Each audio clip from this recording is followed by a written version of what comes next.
استاذ نادر عماد حمدي، اهلا بيك، شرفتنا في فيس مصر. اهلا بيك. احنا بقى عايزين نفتح حكايه عماد حمدي والفنان ده ازاي قدر ان هو يترك بصمه في التاريخ الفني كله. يعني ما فيش حد بيطلع شيطاني كده. انا عارفه ان اول ما نقدمه كانت عائله راتب. لا، هو اول فيلم عمله كان مع اول فيلم وتاني فيلم مع عائله راتب. لكن هو اساسا كان مدير توزيع استوديو مصر. وقبل كده كان مدير حسابات، يعني هو دخل مدير حسابات على طول، وبعد فتره بقى مدير توزيع، واتنقل التوزيع، ما بقاش في الاستوديو في الهرم، اتنقل لنص البلد، مكاتب التوزيع مش في الاستوديو. فبابا قال لك خلاص، هو بابا كان نفسه يمثل، يعني هو من زمان وعنده حكايه التمثيل دي، فعشان كل شيء نصيب طبعا. شافوا كامل التلمساني كان بيعمل فيلم السوق السوداء وطالب مواصفات معينه في البطل، فشاف بابا فقال لهم انا عايز، بابا ما اسموش عماد حمدي، اسمه محمد عماد الدين حمدي، كلهم يقولوا له محمد، حتى قرايب بابا كان لحد اخر وقت اما يقعدوا يقولوا محمد، قالوا له محمد مين؟ يقولوا احنا مش واخدين، يعني عماد ده لما بقى عنده 37 سنه، فطبعا كل قرايبه مش هيقولوا له عماد، كلهم بيقولوا له محمد، الا في الاخر بقى لما اتشهر وبتاع بيقولوا له عماد. فشاف قال لهم انا عايز، قالوا له ده مدير توزيع الاستوديو، طب هنعمل ايه؟ مش هنعمل ايه؟ قال لهم طب خلاص نعمل ايه؟ نعمل له ايه؟ مكافأة. فعملوا له مكافأة 200 جنيه على الفيلم، كان اول فيلم لكامل التلمساني مع مدام عائلة راتب. عارف هو فشل وده كسر السينما، كسر، وهو كان سابق عصره كامل التلمساني، لكن هو كممثل نجح.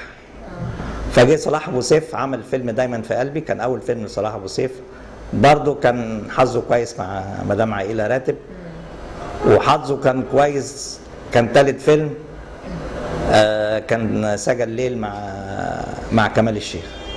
فبابا بيقول انا حظي كويس، اشتغلت مع احسن مخرجين في مصر لمده 20 سنه، يقول لي صلاح ابو سيف، كمال الشيخ، عز الدين ذو الفقار، حسن الامام، نيازي مصطفى، احمد كامل، يعني اول ما بدأ بطوله، ما بدأش ابتدى بطل على طول. يعني اول اجر ليه كان قد ايه بقى؟ 200 جنيه كان 200، كانت مكافاه مش كاجر، قال لك عشان ده موظف في الاستوديو فمش قادرين يحددوا له اجر، فعملوها كنوع من المكافاه. وبعد شويه، بعد كام سنه، قالوا له طبعا حزب اعداء النجاح ده بيمثل بيقبض وموظف، فخيروه يا تبقى موظف يا تبقى ممثل في الاستوديو، فاختار التمثيل لما ابتدى بقى يمشي وبتاع، ساب قدم استقالته وكمل بقى طريقه في السينما. كان اول بقى اجر بقى، كان بدأ بعد استقالته اول اجر بقى اساسا. كان قد ايه؟ 500 جنيه بس. كان سنة كام يعني؟ اول ما بدأ التمثيل كان سنة 45. هو من القاهرة؟ مواليد القاهرة؟ لا، هو مش من مواليد، هم اعمامه من السبتية، هم تجار اخشاب، عندهم والده كان طول عمره شاطر وكان يتيم، فهم اعمامه اللي ربوه. وكانوا من الاوائل البعثات اللي بعتها محمد علي للخارج، بعته فرنسا، قعد 10 سنين، خد ماجستير وخد دكتوراه في فرنسا، ورجع اتجوز واحده فرنساويه لام بابا فرنساويه. ف اما رجع من البعثه، اللي بياخدوا الدكتوراه الملك بيديه البهويه، فبقى حمدي بيه، فبقول لهم انا حمدي بيه، انا خدت البهويه ما دفعتش، لان زمان كان اللي عايز يشتري البهويه او اللي بيدفع فلوس، هو خدها عشان كان متفوق. فطبعا البيئه اللي هو نشأ فيها بيئه جميله، طبعا واحد عاش 10 سنين في فرنسا، فثقف، طلع لقى امه بتعزف على البيانو، بترسم، والده بيتكلم، والده ده بيقرا، يعني نفس الجو. وزمان كان التعليم طبعا، بيقول لي احنا اتعلمنا في مدارس حكومه، لانه ما شاء الله كانوا 9، فابوه مهما كان حتى عنده مقدره، طبعا عشان تعلمي 9 مساله صعبه جدا. فهو كان في مدرسه التوفيقيه الثانويه، وكان زميله في نفس المدرسه نيازي مصطفى واحمد كامل مرسي، كانوا مخرجين معروفين. وكان بيديله إلقاء وتمثيل في نفس المدرسة عبد الوارث عصر، وكان مدرس اللغة الإنجليزية كان بديع خيري. وعبد الوارث عصر كان له فضل كبير على والدي، وخلاه متفوق جدا في الإلقاء وفي اللغة العربية بصفة عامة. فبابا كان شاطر جدا في اللغة العربية، ويعرف إنجليزي وفرنسية كويس جدا قراءة وكتابة وقاري. امتى وتوفى امتى؟ بابا اتولد 24 نوفمبر 1909، واتولد انتهت المسيرة في 28 يناير 1984. كان ليه اخ توأم، هو كانوا كام؟ هما كانوا 9 اولاد. 5 رجالة واربع بنات. وبابا اتأثر جدا بأخوه التوأم جدا. كان اسمه ايه؟ اسمه عبد الرحمن حمدي، وهو مثل قبل بابا. كان برضه غاوي، العيلة دي كلها غاوية فن يعني. عمي ده برضه بيرسم وبينحت وبيكتب فهو عشان كان متفوق في اللغات فقدم في الخارجية، كانوا عايزين ملحقين تجاريين فالتحق بالخارجية. قبل كده هو مثل فيلم واحد عمي مع أم كلثوم اسمه عايدة، مشهد واحد. فالناس حتى النقاد اللي ما عندهاش فكرة بتقول لك أول فيلم لعماد حمدي مع السيدة أم كلثوم عايدة. لا، هو مش أول فيلم لبابا هو السوق السوداء مع كمال التلمساني. يعني شبه بعض خالص. يعني لا، كمان لما هم كانوا صغيرين كانت التشابه يعني كبير جدا. فبابا حظه حلو جدا. بابا اشتغل مع عمالقة السينما، عمل مع فاتن حمامة 18 فيلم، عمل مع ماما شادية 16 فيلم. فما فيش حد عمل كم من الافلام وكم من البطولات مع بطلات السينما المصرية في ذلك الوقت. طب الفيلم زمان كان عيب أسرته منعته ولا؟ هو مثل من وراء أبوه، ما إن شوفي أبوه متعلم بره ومعاه دكتوراه والدته كانت عارفة؟ طبعا. بس الأب هو مخبية عليه. فبس لما نجح بقى وبتاع قالوا له بقى يعني هو مثل مسرح ولا بس؟ لا، مثل مسرح طبعا. هو زمان كان لازم تبتدي مسرح، لأن زمان المسرح يمكن كان أقوى من السينما. ويمكن اللي ادى نجاح لبابا ان هو هو كان طول عمره غاوي سينما، ويغاوي طبعا السينما الامريكاني طبعا في ذلك الوقت طبعا فطاح للممثلين. كان بيقول لي اروح السينما واتفرج على الممثلين، نشوف الممثلين دي بتمثل ازاي، ويقعد يقارنهم بالممثلين اللي عندنا. هم معذورين ان الممثلين اما ابتدت السينما في مصر هيجيبوا ممثلين منين؟ من المسرح. طبعا التمثيل المسرحي يختلف تماما عن التمثيل في السينما. فالمبالغه غالبه على ممثل مسرحي غصب عنه. فبابا كان عشان بيتفرج على السينما الامريكاني وبيقعد يشوف الناس دي بتمثل ازاي. فمن اسباب نجاح بابا التلقائيه، يعني ما تشوفيه يعني كانك ما بيمثلش، يعني انت بتصدق الشخصيه اللي بيعملها. هو كل ادواره كانت الشخص الوقور المحترم. هو كان كده. يعني هو يمكن اما اي حد بيسالني بقول لهم هو اقرب لشخصيته في ام العروسه. وهو احب فيلم لقلبه. يعني في افلام كتيره انا اقول له بين الاطلال احب افلامك، يقول لي لا. قلت له ايه؟ قال لي بحب ام العروسه قوي. السبب ايه؟ ما اعرفش، هو الفيلم قريب لقلبه. هو في ناس بقى تقول له كلهم اولادي وبتاع، لا هو بابا بالنسبه له. طب ايه فيلم بتحبه يعني؟ لا، هو في افلام يعني كتيره يعني ما تقدريش يعني. حتى وهو بيقول لي الافلام اللي عملتها كلها في البدايات كلها كانت بتعتمد على الشكل وما فيهاش تمثيل. يعني يمكن لما كبر بيقول انا بقيت ممثل احسن وخدت خبره اكتر، والافلام الحلوه بتاعتي كلها عملتها وانا في سن كبير، مش وانا صغير. وعمك اعتزل الفن بقى خلاص؟ لانه دخل الخارجيه خلاص مش هينفع يمثل. هو مثل فيلم واحد وراح الخارجيه خلاص مش هينفع يمثل يعني. ومين اولاده؟ يعني حضرتك ومين تاني؟ انا وفي اخويا هشام الفنانه ناديه الجندي. بس 2. هو تزوج والدتك الاول؟ اتجوز الاول كانت راقصه اسمها حوريه محمد، قعد معاها كام شهر ما بيحسبهاش لكن محسوبه ان شاء الله يتجوزها ساعه. وبعدين قطعه مش عايز يحسبها، قال له ما بتحسبهاش ليه؟ وحد قال لك اتجوزها؟ وبعدين ندم ان هو اتجوز؟ لا مش ندم يعني، ما حصلش بتاع، انفصلوا على طول يعني. بعدين اتجوز والدتي، كانت الفنانه فتحيه شريف، كانت بطله فرقه الريحاني، كانت عامله اخر حاجه كان اوبريت عزيزه ويونس يا صلاه الزين يا صلاه الزين في الفرقه الغنائيه. والدتي سنه 45 خدت اجر 300 جنيه، بابا كان بياخد مدير توزيع استاذ مصر كان بياخد 25 جنيه في الشهر. وهي اعتزلت الفيلم ما اتجوزته؟ لا عودي قعدت، لانها كانت بتحبه، هي قصه حب جميله يعني. قعدوا كام سنه؟ 8 سنين. حصل انفصال بعد كده؟ بعدين حصل انفصال واتجوز. ما رجعتش تاني للفن عفوا؟ لا ما هو حاولوا يعني، جه جليل البنداري، كانوا ساعتها بيتعمل مسرح البالونه، لما جم كانوا وداد الغازيه، هم جابوا مدام هدى سلطان، قالت له لا انا خلاص، قالت له انا كنت انا في عزي، بطلت حاجه دلوقتي ابني وبتاع، خلاص يعني مش دي.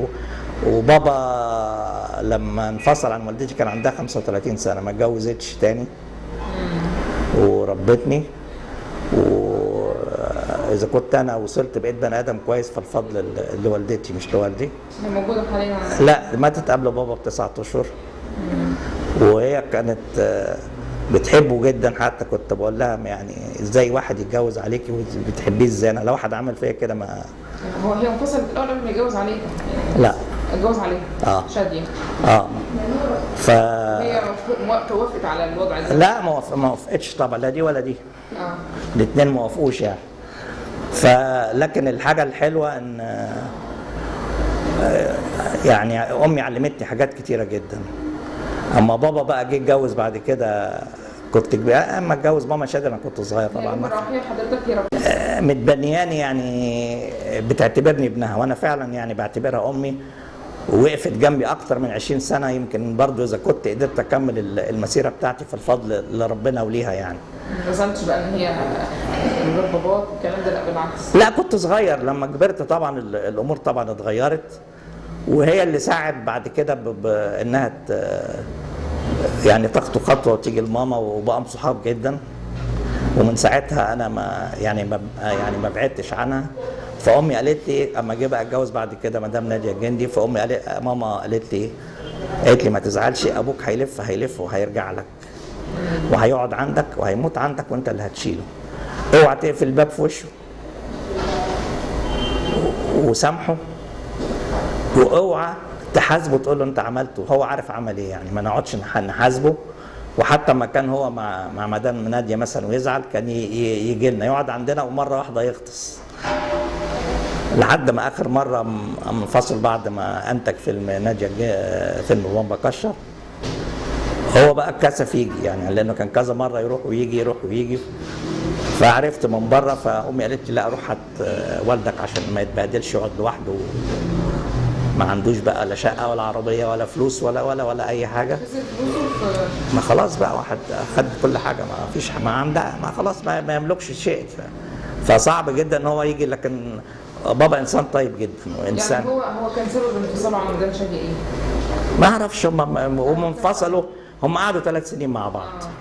وحتى قعدوا مده ما يشتغلوش، ودي ليها قصه.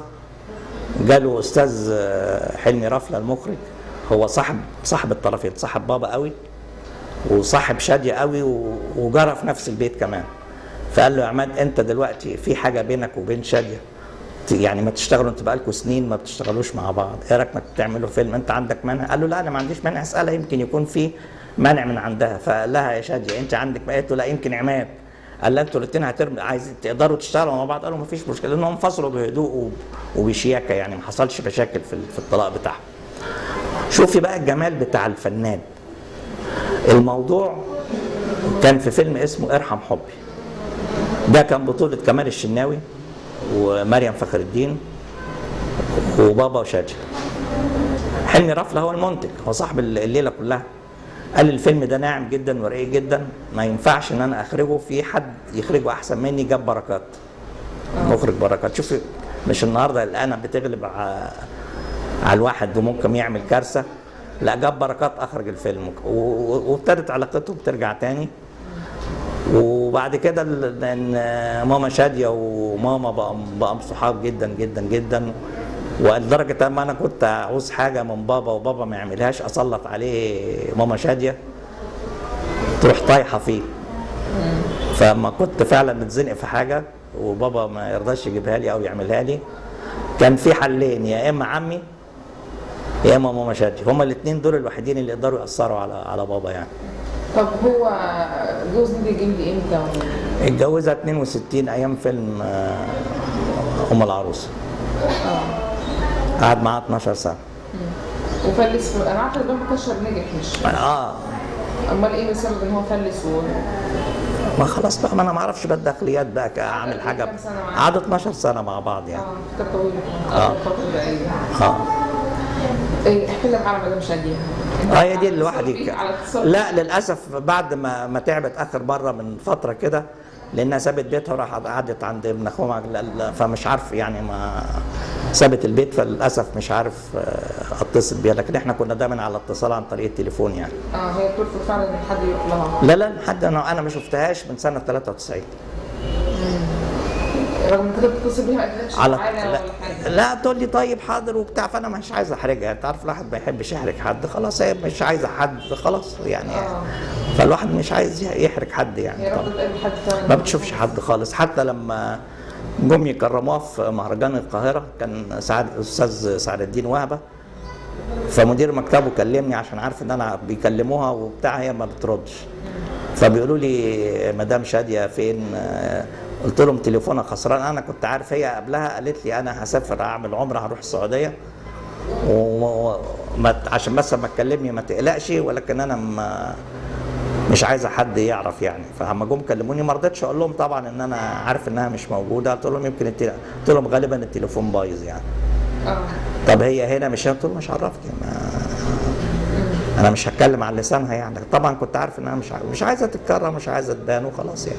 طب الازمات الفنيه اللي بتحصل في حياه الفنان دي اثرت عليكم ازاي يعني؟ والدك ازاي الازمات؟ بصي، كل واحد قرب لعماد حمدي كسب وطلع السما، الوحيد اللي ما خدش حاجه من ابوه انا ما خدتش من ابويا غير اسمه. الباقي خدوا كل حاجه. يعني الاسم بس اللي خد حق الحق التجاري، للاسف ان ما بيجيبش فلوس يعني. كان نفسك تقول له ايه وانت موجود معاه؟ ومع كده انا كنت بحبه جدا وبحترمه جدا. وانا سنه 80 جيت سافرت، رحت الامارات، رحت جورنال البيان يعني يعني الامارات دي كانت لسه في بدايتها. كنت باخد هنا في مصر 70 جنيه ورحت خدت هناك 1500 دولار، خدت 1200 جنيه. فما فيش شاب كان عنده 30 في مصر عنده 30 سنه هياخد 1200 جنيه ابدا لما يكون هو مين حتى. وكنت كل ما اكلم بابا في التليفون يعيط ويتاثر وبتاع، اللي هو حس يعني بقيمتي لما جيت سافرت، لان انا كنت قاعد معاه دكتور وسواق وطباخ وابن وسكرتير وكل، وعلى شرط كنت متجوز ومخلف وقاعد معاه، ما كنتش باخد من ابويا جنيه. كنت احب ابويا جدا واحترمه جدا، وما اقدرش كنت اشوف ابويا ما كانش محتاجني ماديا، لكن على قد ما كان محتاجني ان انا ابنه الكبير ان انا اقعد جنبه. ففعلا اللي انا يعني كسبتها ان كفايه ان ابويا وهو بيطلع في الروح كان بيدعي لي. وانا يمكن لحد النهارده وقعت في ازمات وعملت عمليات في القلب وخدت ذبحات وشفت العجب يعني.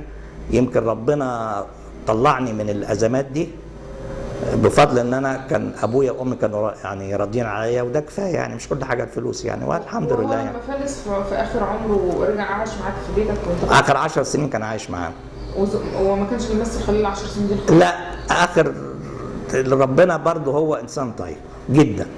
اتفتحت حكايه دبي، فقعد له حوالي بتاع 6-7 سنين، عمل له يمكن بتاع 15 مسلسل ولا 20 مسلسل، هو ده اللي كان عايش بيه. دبي في مصر؟ لا دبي ما كانش بيعمل حاجه في مصر.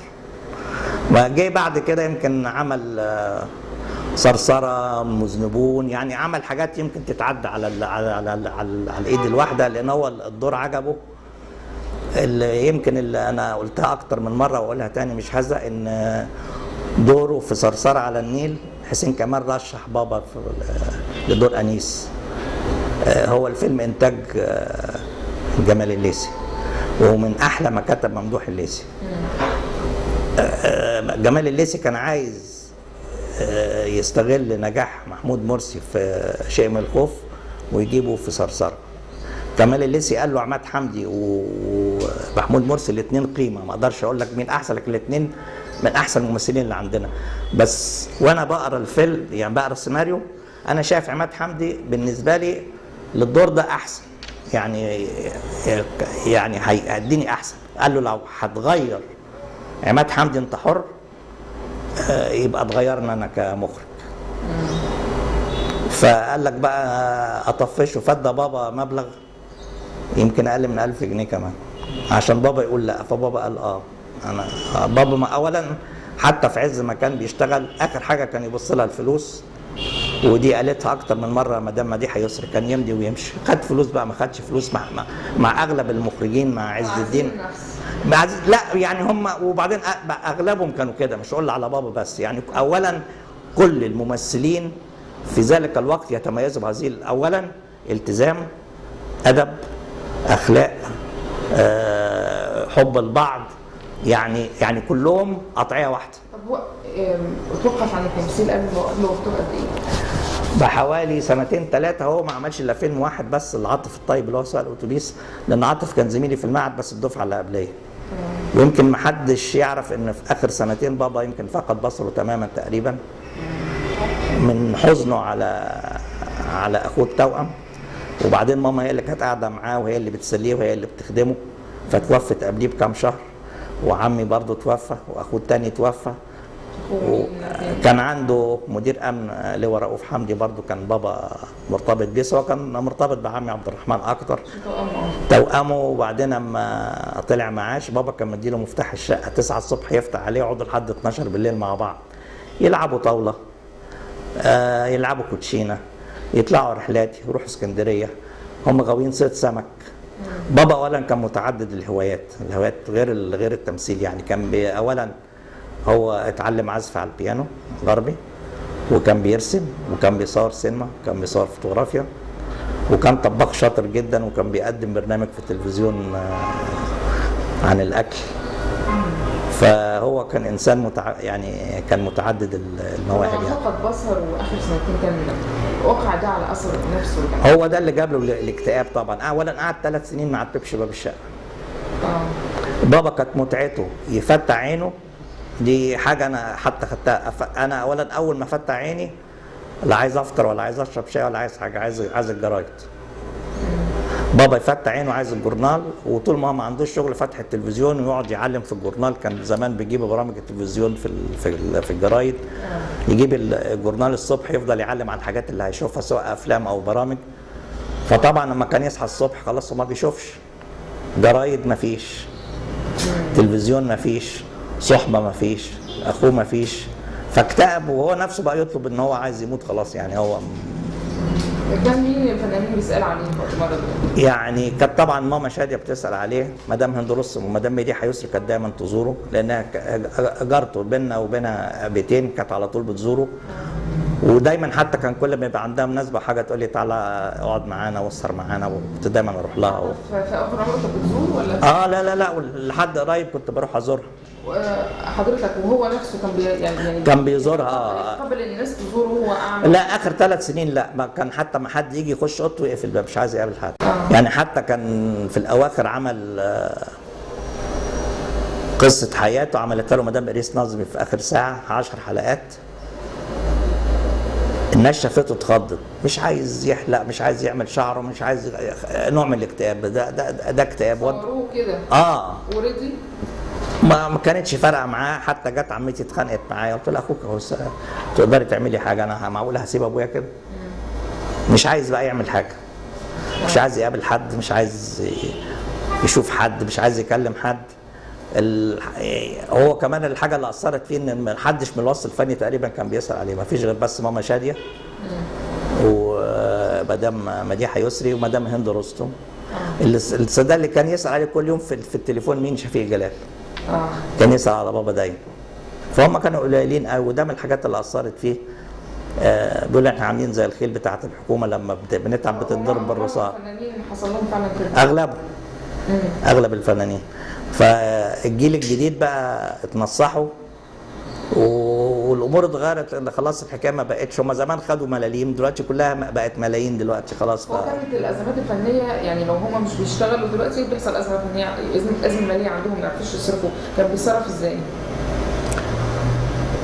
ما كانتش يعني الامور، اولا كانت الدنيا رخيصه مش زي دلوقتي. النهارده لو حصل لواحد ده كارثه يعني، ممكن يعني شهر يتكل على الله يعني. زمان ما كانش الامور كانت السبع قبل النكسه بايام ما كانش في شغل.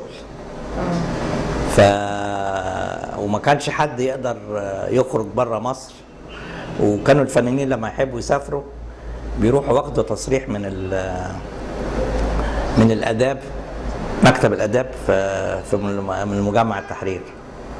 فعمي كان مدير امن، فقال له انا عايز اقابل، ممكن اقابل شعراوي جمعه، كان هو ساعتها وزير الداخليه، فقال له انا عايز اسافر. ورفع السماعه قال له عماد حمدي سافر بالتليفون على طول.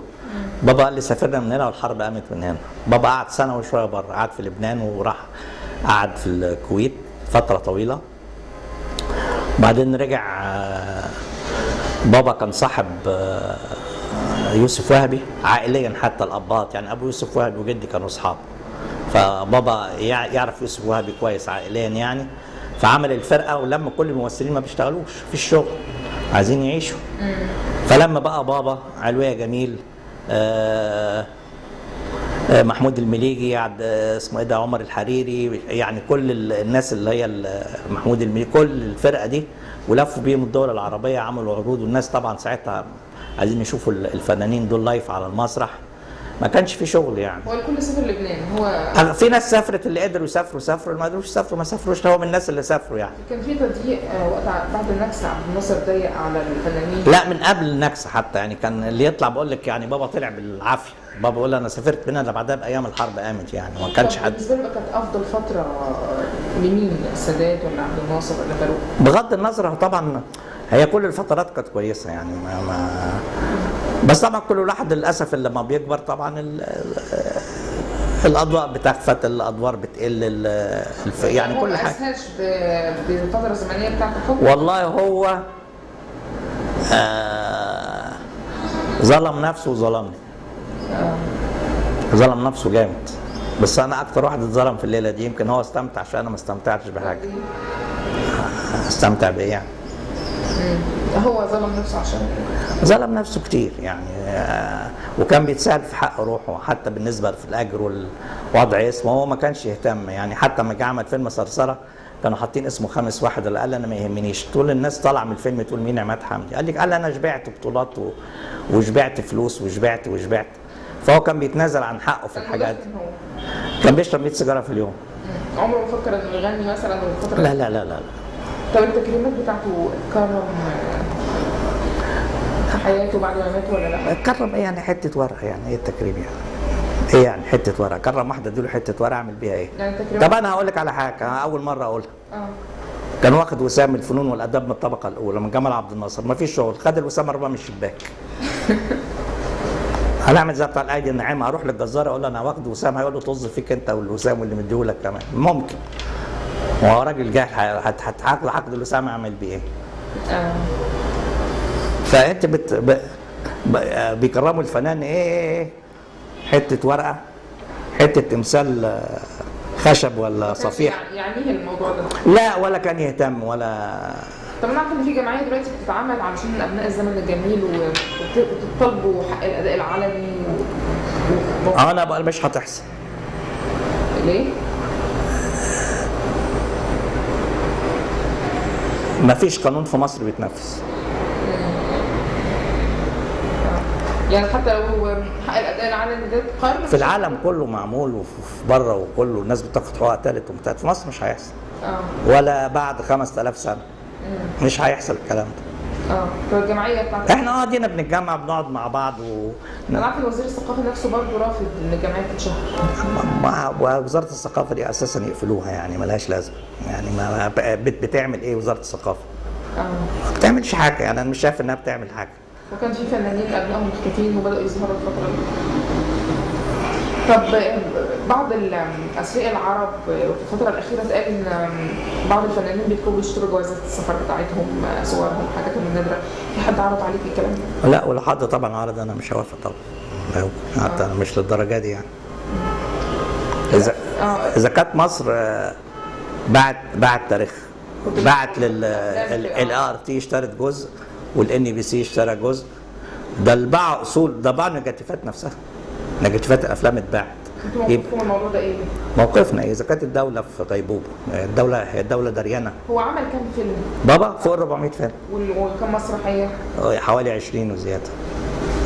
يعني هي الدوله كانوا يعني مشربينها حاجه صفرا عشان يبيعوا ما تعرفش افلام. الافلام دي، في افلام اكيد ما شفتهاش.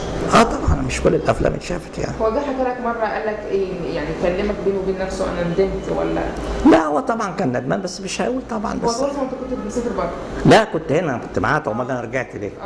رجعت اخر 3 سنين، رجعت على طول. انا ما قعدتش بره الا سنه ورجعت. انا رجعت سنه 81، هو توفى 84، توفى بعدها ب3 سنين. نزلت قعدت معاه طبعا. شكرا ليك يا استاذ نادر جدا، اسعدتنا. شكرا جدا ونورتنا كمان. الله يسلمك.